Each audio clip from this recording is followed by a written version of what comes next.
The scene opens in Belarus, where a VIP and his glamorous wife exit their private jet while a female sniper, Drasa, played by Anya Taylor-Joy, keeps watch.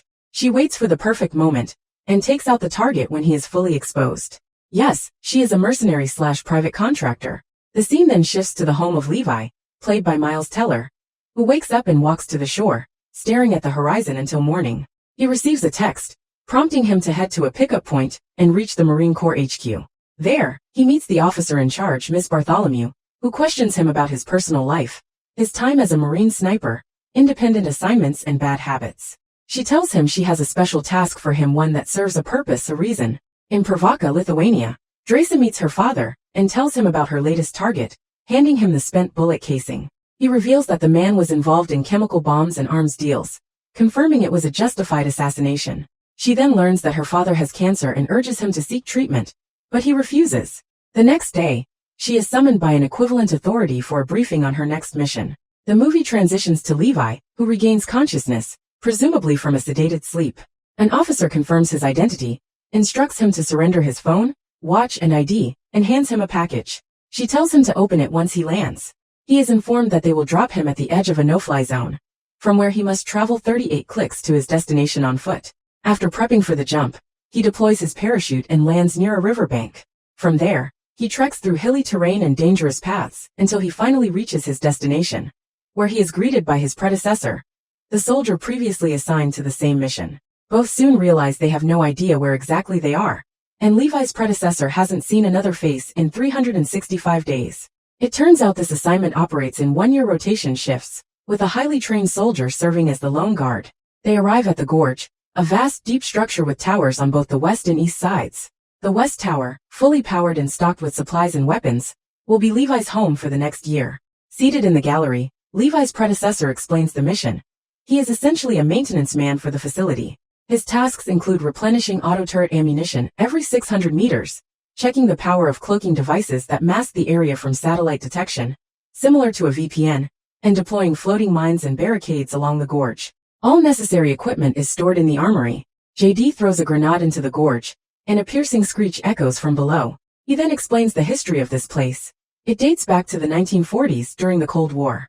Neither Soviet leaders nor U.S. presidents had any knowledge of the gorge's existence. An agreement was made between the Allied and Axis powers. Each side would send a representative to patrol their respective rim, the Western Rim and the Eastern Rim.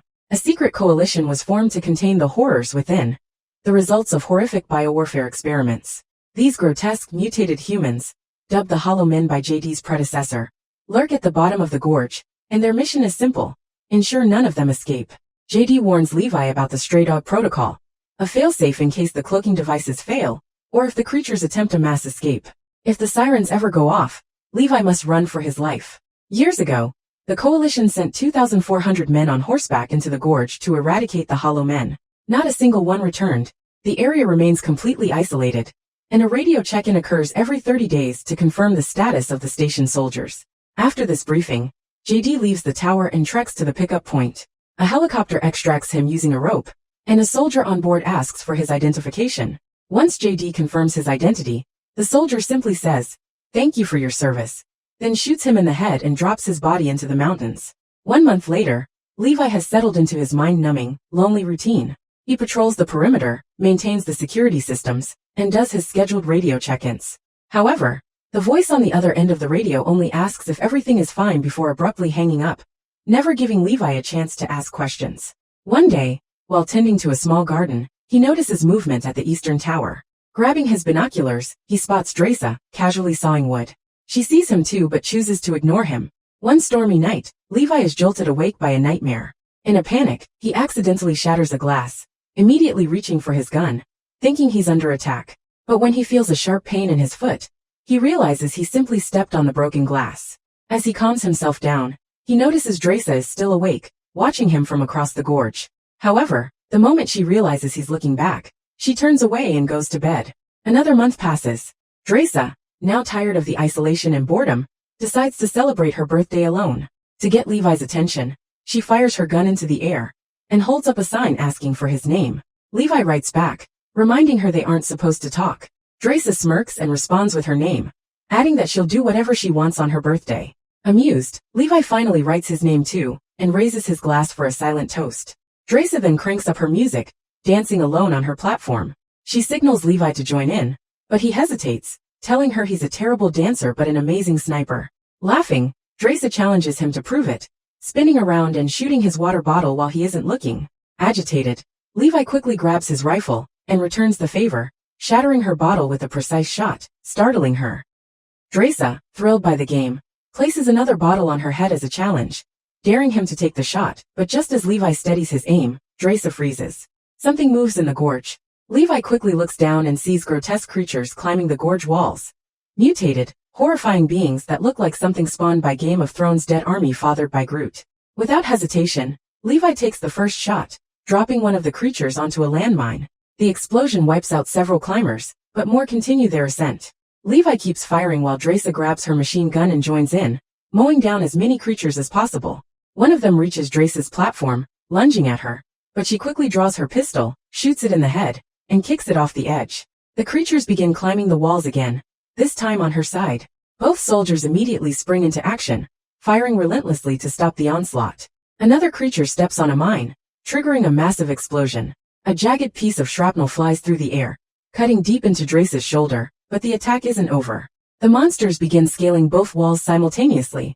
With no time to tend to her wound, Drasa grabs her machine gun, and together, she and Levi unleash a barrage of bullets, detonating more mines as backup. The relentless battle continues until finally, no more creatures emerge from the gorge.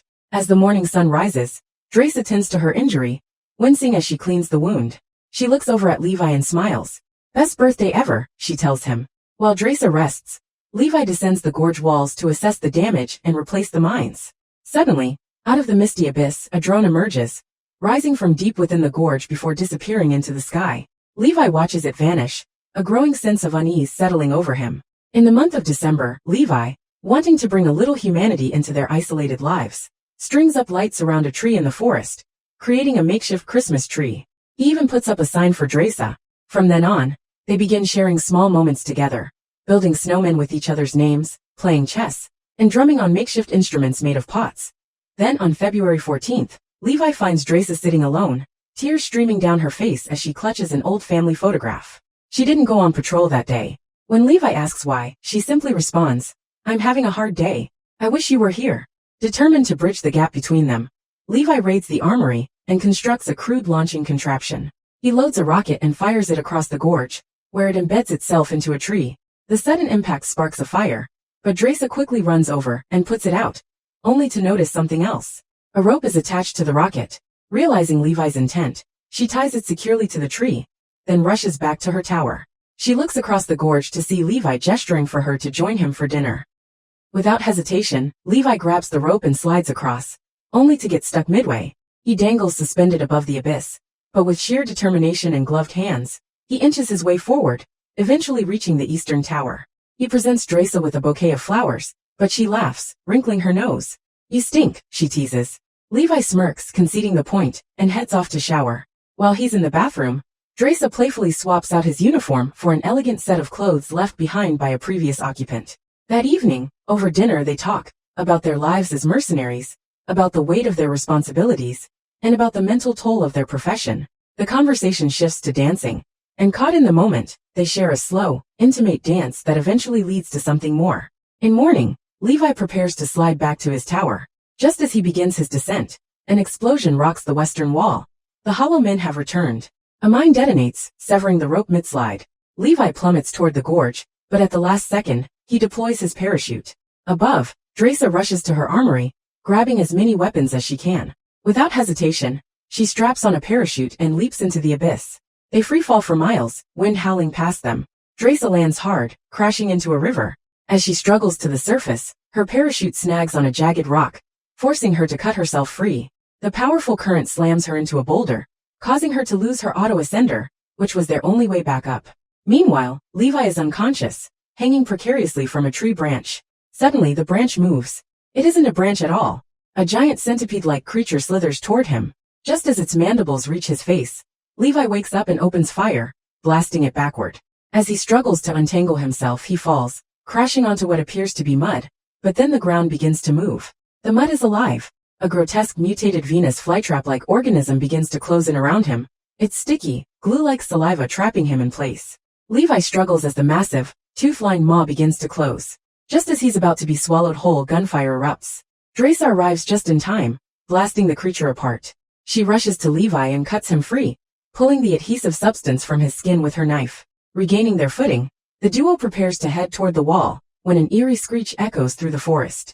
Two hollow men emerge, riding mutated horse-like creatures with bark-textured flesh. The monstrous riders wield rusted swords, and before Levi and Drasa can react, one of them leaps from his horse, tackling Drasa. She struggles but manages to stab it in the neck, causing it to stumble backward, before finishing it off with a bullet to the face. The second rider uses a whip to snatch Levi's rifle away, leaving him vulnerable. But Levi doesn't hesitate. He draws his sidearm and shoots both the rider and its grotesque mount in quick succession. As they catch their breath, Drasa checks her bag, only to realize the auto-ascender is gone. The walls of the gorge are too high to climb. They're trapped. Drasa suggests following the river, reasoning that it must lead somewhere. As they move deeper into the unknown, Levi takes a closer look at the hollow men's corpses, noting the tattered ancient military uniforms still clinging to their rotting bodies. They were once soldiers, the lost battalions. Pressing forward, they traverse a nightmarish landscape littered with hundreds of skeletal remains. Eventually, they come across an abandoned town, its buildings overtaken by twisted, mutated plant life. The ground bears deep cracks, evidence of earthquakes. Then from the darkness, an all-too-familiar screeching fills the air. Something is coming.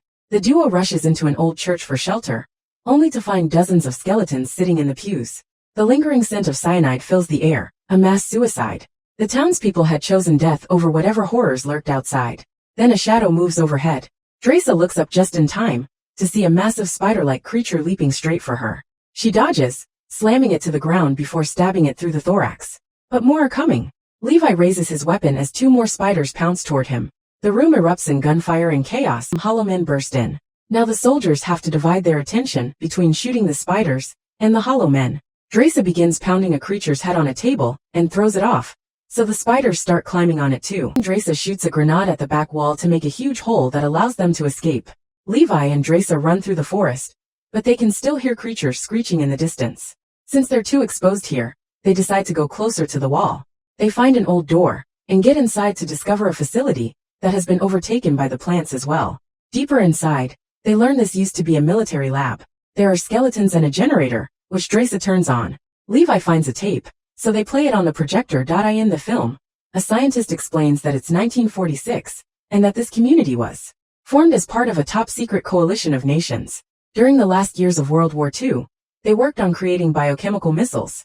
However, 6 days before the recording of this film, an earthquake hit the area and caused a chemical leak. The scientists started working around the clock to contain the toxin, which soon merged with the DNA of the local flora and fauna, mutating them. Being exposed to the toxin for only a few hours doesn't do anything.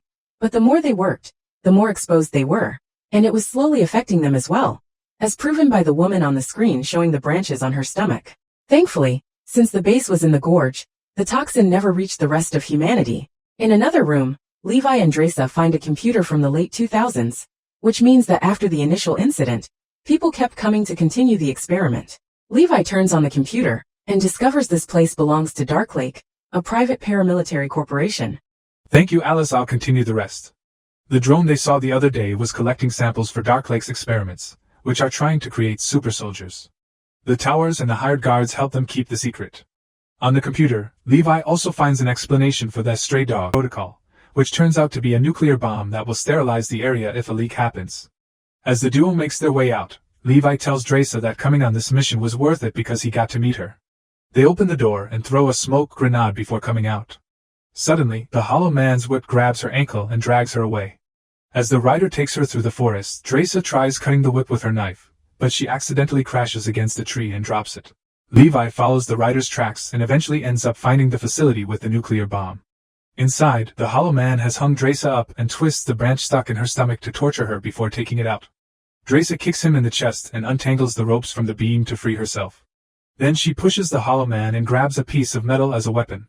The hollow man keeps overpowering her, and the snake in his chest tries to attack too, but Drasa never gives up and manages to decapitate the snake before throwing the metal at the hollow man. It doesn't cause much damage, but it angers him, and he begins chasing her around the room, attacking with his sword. Drasa uses bones as a shield and makes a torch from the bonfire, which allows her to burn her enemy. As the hollow man yells in pain, Levi finally arrives and shoots him to death. After the soldiers reunite with a hug, Levi checks the hollow man and notices the name on the uniform, recognizing it as the first guard who worked in his tower and coined the term hollow men. After retrieving the creature's sword, the duo starts making their way out and finds the place where the initial leak happened. There are mutated creatures everywhere, stuck in the goo created by the toxin. Levi and Drasa begin crossing the bridge while being creeped out by the faces breathing in the goo. Drasa accidentally steps on a root, and when she pulls at the sticky substance, the bodies begin falling to try to capture her. Levi uses the sword to quickly cut all the roots and rescue her. Soon, bigger creatures are waking up and roaring at them. As Levi continues to clear the way with the sword, a goo whip grabs his ankle and makes him fall. Drasa shoots a grenade behind them, causing a big explosion. The creatures catch on fire, and the flames spread through the entire goo structure while the duo reaches the stairs to finally get out. Afterward, they search the town and find military jeeps from the 1940s in a garage. They do some maintenance on an engine and take off in one of the jeeps, driving for hours until they find the broken rope. Levi immediately ties the rope to the jeep and accelerates, using it as an auto-ascender while climbing the cliffs. Meanwhile, Drasa shoots at the hollow men who try to approach them. When she runs out of bullets, they just trade places. Once the jeep is ready, they begin ascending the wall. It goes well for a while, but eventually, they discover the hollow men are climbing to follow them. They kick one off, and Levi begins using the sword to kill the others. Drasa finds an axe in the toolbox and uses it to kill creatures too. While Levi pushes a monster against the wheels, Drasa has to hit one that lands on the front window to make it fall. Then a hollow man jumps in to push Levi, but he manages to grab onto the jeep's rear at the last second, left hanging. He stabs the jeep's gas tank before climbing back up, then lights a flare and throws it at the creatures. When it combines with the dripping propane, it causes a huge explosion that burns all their enemies, but also makes the jeep explode. Levi injures his leg when he hits the wall, and Drasa has to help him up. Since they're closer to the top now, they decide to cut the rope and let the jeep fall on top of the remaining hollow men. Afterward, the duo climbs the rest of the way and returns to Drasa's tower.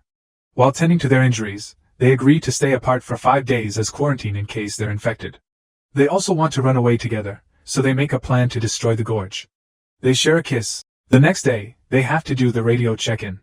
Instead of the usual employee, Levi's call is picked up by Bartholomew, who has learned that the lab computer was activated. Since Levi denies going into the Gorge, Bartholomew concludes that the person in the other tower did, so Levi's new mission is to kill them. Levi pretends to accept the mission before the call ends. However, it's revealed that the lab computer had a camera, and Bartholomew knows both soldiers were down there. She calls a commander to order a team to the Gorge to eliminate them. The next morning, while the soldiers prepare mines for their plan, Drasa writes, "I love you back," for Levi. At that moment, they see a helicopter approaching, so they immediately start running through the forest. When the soldiers find the towers empty, they send out drones, and a chase begins. The drones quickly open fire, so Levi and Drasa shoot back, taking them down one by one while suffering a few injuries in the process. Once they reach a high enough spot, they get into sniper positions and take out the cloakers. Thanks to the mines they set up earlier, they trigger a chain reaction that destroys all the cloakers in the area. With the Gorge now exposed, the stray dog protocol activates. Bartholomew and her team rush to the helicopter to escape, as in 2 minutes, the entire area will be wiped clean. Meanwhile, Levi and Drasa run as fast as they can. The nuclear bomb detonates, and the enormous explosion brings down the helicopter, causing it to crash and killing everyone inside. Unfortunately, Levi is caught in the blast and pushed off the edge of a cliff into a river. Drasa manages to escape and hides in a cave, waiting for Levi. After a month of no news from her boyfriend, Drasa decides to leave for France and also spends some time at the crucifix near the shore. Drasa works as a waitress in a cafe. One day she's surprised to find Levi sitting at a table. He explains it took him a while to recover from his injuries and finally they unite, and happy ending comes to all except JD, Ellen Ripley, and the soldiers.